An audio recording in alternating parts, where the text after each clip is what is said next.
नमस्कार जमींदार साहब। कौन हो तुम? मैं आपके मुंशी जी का बेटा हूँ सोनू। उन्होंने मुझे आपके पास भेजा है कारोबार का लेखा जोखा देखने के लिए। हिसाब किताब सब ठीक से कर लेते हो ना? हाँ, पिताजी से सब कुछ सीख रखा है। अरे वाह, फिर आओ मेरे साथ। जी। ये रहा तुम्हारा कमरा। पहले यहाँ तुम्हारे बाबूजी बैठकर काम करते थे, अब तुम बैठकर काम करना। ठीक है? ठीक है जमींदार साहब। अच्छा देखो, मंडी का रसीद या बिल नहीं मिले तो मार्केट से पूछ लेना। ठीक है ठीक है? हाँ। बैठो काम करो। ठीक है जमींदार साहब।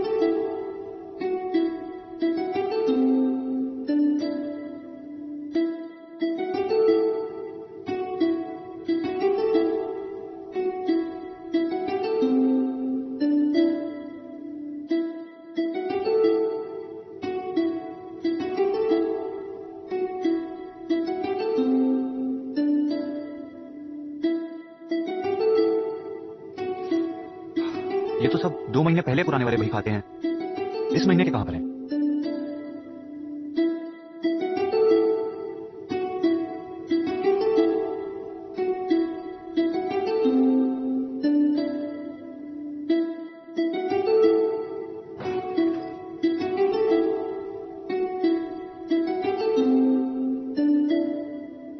ये बही खातों के बीच में कौन सी किताब है? उठा पटक।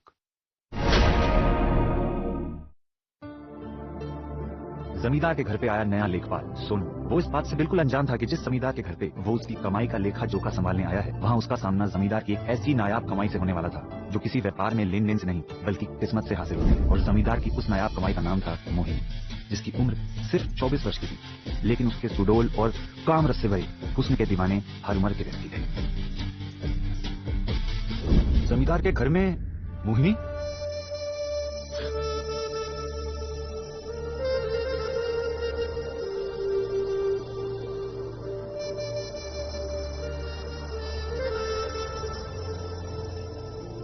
तुम मुंशी जी के बेटे हो ना? जी। ये मैं तुम्हारे लिए चाय लाई थी। और आप कौन? मैं। अरे मोहिनी! जी आई। मेरा बैग कहाँ है? लाके दो।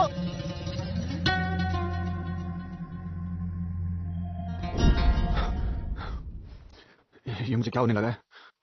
सोनू काम पे ध्यान दे, आज तेरा पहला दिन है।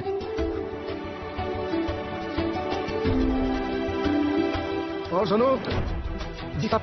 सब समझ में आ रहा है ना? हाँ। ये एक बिल है, इसको भी दर्ज कर लेना रजिस्टर में। ठीक है? और सुनो, मैं शहर जा रहा हूँ, किसी भी चीज की जरूरत हो तो मालकिन से पूछ लेना। जी। ठीक है? हाँ, ठीक से काम करो। जी। जमींदार की अनुपस्थिति में सोनू के पास अब मोहिनी के यौवन से भरे हुस्न का दीदार करने का फिर से एक सुनहरा मौका था। अब वो किसी न किसी बहाने से मोहिनी के साथ अपनी वार्तालाप को बढ़ाना चाहता था।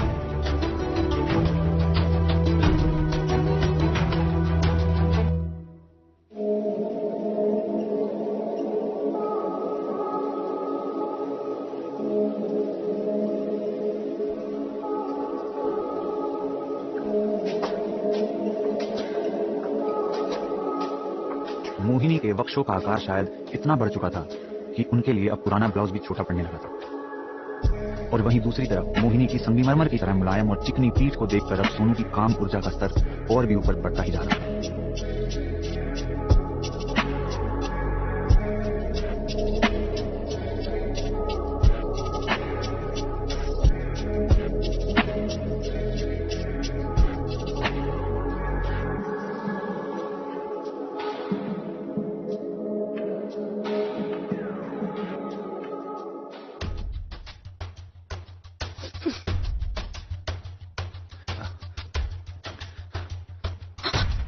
तुम यहाँ?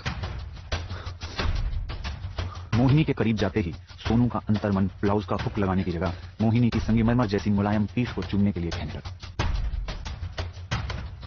अगर आपको बुरा ना लगे तो आपका ब्लाउज मैं पहना दूं? तुम कैसे?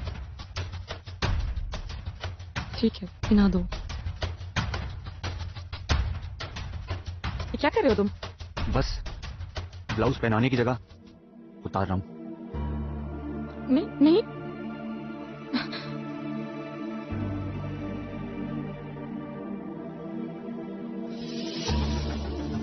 सोनू के हाथ अब मोहिनी के सुडोल और मुलायम बदन को हर जगह से छूने को तैयार थे और अब मोहिनी भी उसे ऐसा करने से बिल्कुल भी रोकना नहीं चाहती थी। मोहिनी का काम वासना से भरा जिस्म पाकर अब सोनू उसे पूरी तरह से भोगना चाहता था।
अरे रुको रुको, बैठे रहो।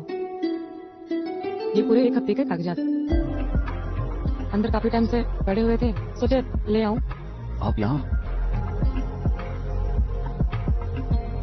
हाँ, वो जमींदार साहब बोल के गए थे ये सब तुम्हें दे दूं। वैसे तुम्हारी पढ़ाई कहाँ तक है? जी मैं बीए से स्नातक हूँ। शादीशुदा हो? नहीं नहीं, शादी कहाँ, सोच रहा हूँ कि नौकरी में पहले सेटलमेंट हो जाए, उसके बाद शादी का सोचूंगा। अच्छी बात है, काफी समझदार लगते हो तुम। वैसे एक बात पूछूं, अगर आप बुरा ना माने तो? हाँ बिल्कुल। आपको देखकर लगता नहीं है कि आप जमींदार साहब की पत्नी हो सकती हैं? वो तो किसी को नहीं लगता है। अब कहाँ वो 50 के और मैं 24 की। लेकिन अब मेरे घर वालों को जहाँ अच्छा लगा वहीं शादी करवा दी है। तो आप इस शादी से खुश हैं? हाँ बिल्कुल, घर वालों की खुशी में ही मेरी खुशी है। बाकी मैं दुनियादारी के बारे में ज्यादा नहीं सोचती। ये तो बहुत बढ़िया बात है। अच्छा सुनो, मैं जाके अंदर अपना काम निपटाती हूँ। तुम्हें कुछ चाहिए तो बेझिझक मांग लेना, ठीक है? हाँ। मोहिनी की बातों से ऐसा महसूस हो रहा था जैसे वो बहुत ही खुले विचारों वाली लड़की है, और अब तो उसने सोनू को बेझिझक कुछ भी मांगने का खुला निमंत्रण भी दे डाला था, जिसको लेकर सोनू को अब अपनी जिंदगी के बही खाते में भी बेहतरीन लाभ मिलने का पूरा अवसर दिखाई दे रहा था।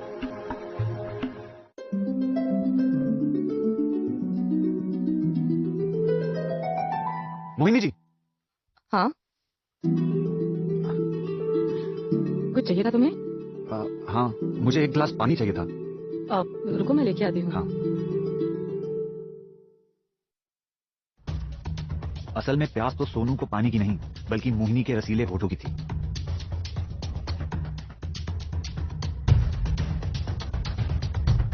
मोहिनी जी, आपकी ये अब ये, हे भगवान, इसको भी अभी गिरना था। क्या कर रहे हो तुम? छोड़ो इसे। तुम क्या चाहते हो? तुम्हारे इन होठों का रसीला रस पीना चाहता हूँ मैं।